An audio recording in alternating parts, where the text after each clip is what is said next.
आज मैं आपको अनिवार्य संस्कृत कक्षा 12 हिंदी अनिवार्य संस्कृत का पहला पाठ भोजस्व उदाहरण पढ़ाने चल रहा हूँ। ध्यान से देखिए।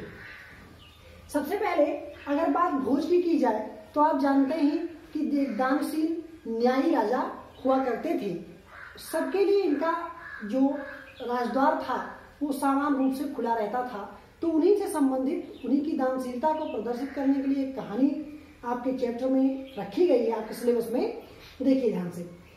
तब कदाचित कहीं से द्वारपाल आगत्र माने आकर के महाराज भोज से प्राह बोला। फिर से ध्यान दीजिए, एक लाइन में पूरा देख लीजिए। तब कहीं से द्वारपाल आकर के महाराज भोज से बोला, देव कोपीना अवशेषो। दो शब्द है, कोपीन धन अवशेष। कोपीन मीन्स होता है लंगोट, अवशेष मीन्स बचा हुआ। तो केवल हे देव, केवल लंगोट मात्र पहने हुए विद्वान द्वार वर्तते। कोई विद्वान द्वार पर खड़ा है, इति माने है। राजा प्रवेशम इति, राजा ने कहा प्रवेशम इति, प्रवेश कराओ। तत्प्रविष्टम, तब प्रविष्ट होकर या तब प्रवेश पाकर के। सह माने वह, कवि माने कवि, तब वह कवि भोज्यमा लोक्य। दो शब्द है, भोज धन अवलोक्य। अवलोक्य मीन्स देखना, भोज को देख करके। अद में दरिद्रो नाशो, अद माने आज, में माने मेरा, दरिद्रो नाशो दरिद्रता का नाश हो जाएगा। भविष्य, भविष्य के लिए। तो अद में दरिद्रो नाशो भविष्य, आज मेरा दरिद्रता का, आज मेरी दरिद्रता का नाश भविष्य के लिए हो जाएगा। यह सोचकर उस ब्राह्मण ने मत्वा तुष्टो हर्षूणि मत्वा तुष्टो, यह सोचकर संतुष्ट होकर, प्रसन्नचित होकर खुशी के आंसू बहाए या निकले या निकलने लगे। राजा तम्यालोक, तम धन अवलोक। तब राजा ने देखकर प्राह बोले, तब राजा देखकर बोले, कबे किव रोसदी। रोसदी माने रोते हो, किम माने क्यों, कबे माने कभी। हे कवि तुम क्यों रोते हो।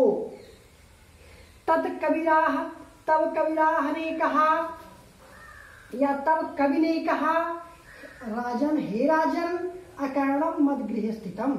हे राजन सुनो मेरे घर की स्थिति।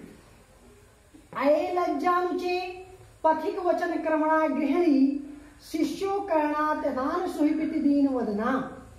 अये लज्जानुचे, लज्जानुचे है, इसका मतलब खील बेचने वाला, अर्थात धान की लाई बेचने वाला। हे राजन, मेरे घर के सामने से कोई लाई बेचने वाला पथिक ऊंचे स्वर में कह रहा था, खीर ले लो, खीर ले लो।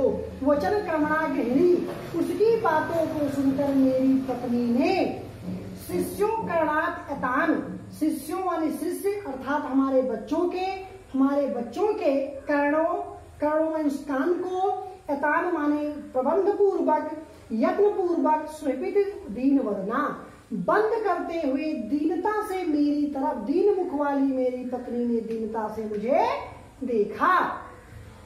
मैं छीनो पाए, मैं माने मैं, छीनो पाए मैं घायल हो गया। मैं उसके इस प्रकार के देखने से व्याकुल हो उठा, घायल हो गया। यदि कृत्रम जिससे बहुबल्ले, इसके इस प्रकार के देखने से। तदंतम शल्यम में तो मैं सुपुनुदमुचिता। हे राजन, तदंतम शल्यम, उसके उपरांत अगर मेरा कोई शल्य कर सकता है, कोई उस दर्द का, तकलीफ की दवा दे सकता है, तो तुम्हें सिर्फ मुरुद पूछता। तो हे राजन, वो तुमसी यानी अर्थात आप हैं। हे राजन, अगर मेरे घाव की कोई दवा दे सकता है, मरहम लगा सकता है, तो हे राजन वो आप हैं। राजा शिव शिवीत उदारीन, राजा ने शिव शिव कहते हुए उदारता को प्रकट किया या उदारता दिखाते हुए। प्रत्यक्षरम लक्षादद्दो, प्रत्यक्षरम मीन्स प्रत्येक अक्षरों पर, लक्षादद्दो 1,00,000 सोने की मुद्राएं देते हुए। प्राह माने बोले, त्वरति गच्छम गेहम, त्वरति माने तुरंत, गच्छ माने जाओ, गेहम माने घर को, तुरंत घर को जाओ। तद गृहिणी खिन्ना वर्तते, क्योंकि तुम्हारी पत्नी दुखी होगी। अनद्यम भोजम, अब किसी दूसरे दिन भोज, महाराज भोज। श्री महेश्वरम नमतु, श्री महेश को नमन करने के लिए शिवालयभ्यम गच्छन्त, शिवालय को गए हुए थे, अर्थात शिव के मंदिर गए हुए थे। तदा कोपि ब्राह्मणा, तब वहां कोई ब्राह्मण राजान शिवशंदो प्राह, राजान शिवशंदो, राजा को शिव के समीप बैठा देखकर या समीप बैठा पा करके प्राह बोला, देव, हे देव। अब फिर आगे बढ़ाऊं आपको। तथा कदाचित द्वारपाला, तब कहीं से द्वारपाल आकर के महाराज भोज से बोला, हे देव, केवल लंगोटी मात्र पहने हुए कोई विद्वान द्वार पर खड़ा है। तब राजा ने कहा, प्रवेश कराओ। तब प्रवेश होकर उस कवि ने भोज को देखकर, आज मेरी दरिद्रता का नाश हो जाएगा भविष्य के लिए, ऐसा सोचकर प्रसन्नता के आंसू बहाए। तब राजा ने उसे देखकर कहा, हे कवि, तुम क्यों रोते हो? तब कवि ने कहा, हे राजन, सुनो मेरे घर की स्थिति। जब मेरे घर के सामने से खील बेचने वाला, अर्थात धान की लाई बेचने वाला पथिक ऊंचे स्वर में कह रहा था, खील ले लो, खील ले लो, तो उसकी बातों को सुनकर मेरी पत्नी ने मेरे बच्चों के कानों को यत्न पूर्वक बंद कर लिया और दीनता से, दीन मुख को बनाते हुए, अर्थात दीनता से मेरी तरफ देखा। मैं उसके इस प्रकार के देखने से व्याकुल हो उठा, अर्थात घायल हो गया।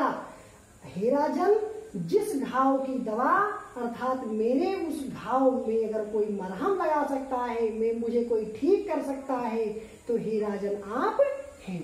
राजा ने शिव शिव कहते हुए, उदारता को दिखाते हुए प्रत्येक अक्षरों पर 1,00,000 स्वर्ण मुद्राएं देकर कहा, तुरंत गच्छ की, हम तुरंत घर को जाओ। तब क्योंकि तुम्हारी पत्नी दुखी होगी, क्योंकि क्या होगी? तुम्हारी पत्नी दुखी होगी।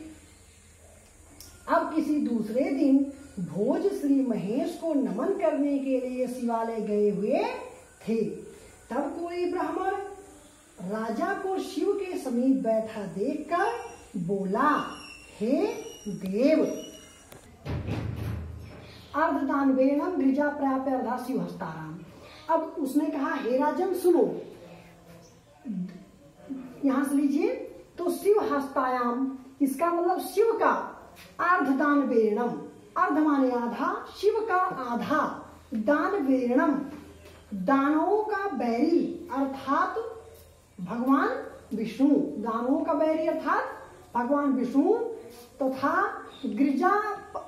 गिरिजाप्यार्धाम, आधा माँ गिरिजा ने ले लिया। फिर देखिए, अर्धदान वेणम गिरिजा प्राप्यर्धा शिव हस्ताराम, शिव का आधा शरीर या शिव का आधा भाग, दान वेणम, दानव वेरणम, दानवों के बैरी अर्थात भगवान विष्णु ने, तथा आधा माँ पार्वती ने ले लिया।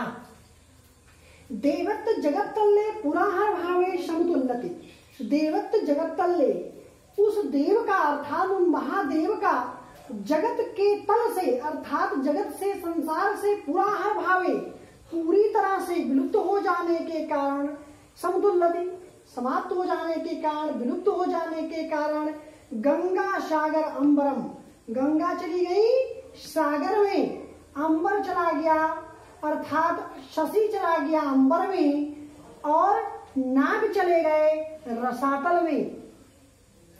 सर्वज्ञ स्वर जगत्वम त्वाम मातु भिक्षाटनम, और हे राजन, सर्वज्ञता और अधीश्वरता आप में आ गई, त्वामा तुम में आ गई, आप में आ गई, और भिक्षा मांगने का काम हम ब्राह्मणों में आ गया। राजा तुष्टे तस्में प्रत्यक्षण रक्षा दद्दो, राजा इस प्रकार संतुष्ट होते हुए प्रत्येक अक्षरों पर 1,00,000 स्वर्ण मुद्राएं दिया।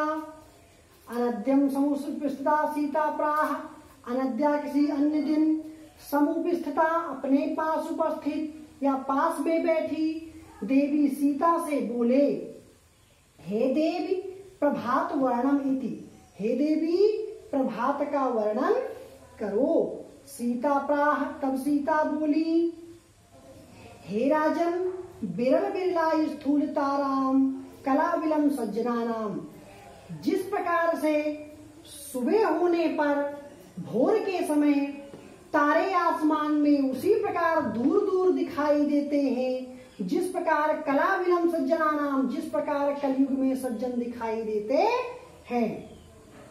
मन इवे मुने सर्वेत्रम प्रसन्न भूतानाम, और आसमान उसी प्रकार सुबह होने पर निर्मल दिखाई दे रहा है, जिस प्रकार से ऋषि मुनियों का मन दिखाई देता है, या जिस प्रकार ऋषि मुनियों का मन होता है।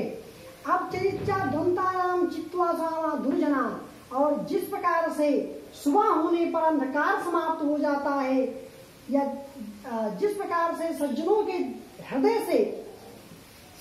हृदय से बुराई दूर हो जाती है, उसी प्रकार सुबह होने पर अंधकार नष्ट हो जाता है।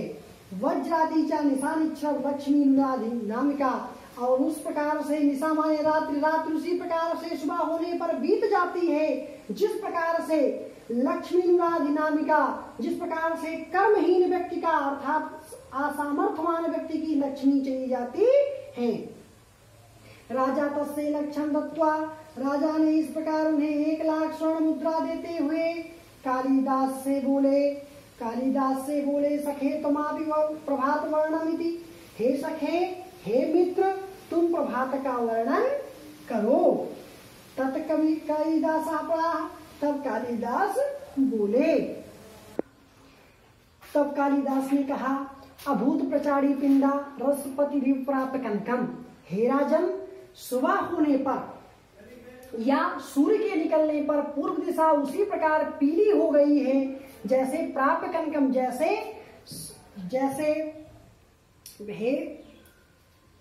हे मित्र, कालिदास ने कहा, हे राजन पूर्व दिशा उसी प्रकार से पीली हो गई है, जैसे सुवर्ण के संयोग से पारा।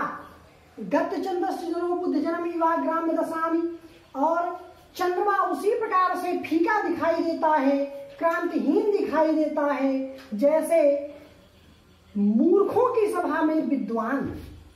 फिर से सुन लीजिए, उन्होंने कहा, कालिदास ने कहा कि हे मित्र, जिस प्रकार सुबह सूर्य के निकलने पर पूर्व दिशा पीली हो जाती है, ठीक उसी प्रकार से जिस प्रकार से सुवर्ण के संयोग से पारा तथा चंद्रमा उसी प्रकार सुबह होने पर चंद्रमा उसी प्रकार क्रांतिहीन हो जाता है, जिस प्रकार से मूर्खों की सभा में विद्वान।